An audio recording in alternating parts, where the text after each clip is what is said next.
ন্যায়ের পক্ষে ক্যাম্পেইন করছে তারা যারা বাংলাদেশের ফেসিবাদী কাঠামোকে রেখে দিতে চায়।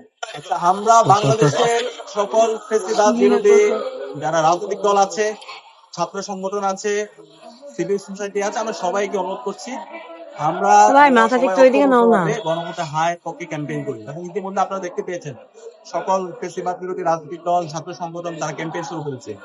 ন্যায়ের পক্ষে ক্যাম্পেইন করছে তারা যারা বাংলাদেশের ফেসিবাদী কাঠামোকে রেখে দিতে চায়, যারা আবার এই দেশে আইনাগর তৈরি করতে চায়, যারা আবার এই দেশে আলেম ওলামাদের উপর হত্যাকাণ্ড চালাতে চায়, যারা আবার জুলাই যে গণহত্যা হয়েছে, পিলখানায় যে হত্যাকাণ্ড হয়েছে, যে হত্যাকাণ্ড ঘটেছে, তারা এই ফেসিস ছাড়া আর কেউ এখানে ন্যায়ের পক্ষে ক্যাম্পেইন করছে না। ইতিমধ্যে আমরা সকল রাজনৈতিক দলগুলো তাদের অবস্থান দেখতে পেয়েছি।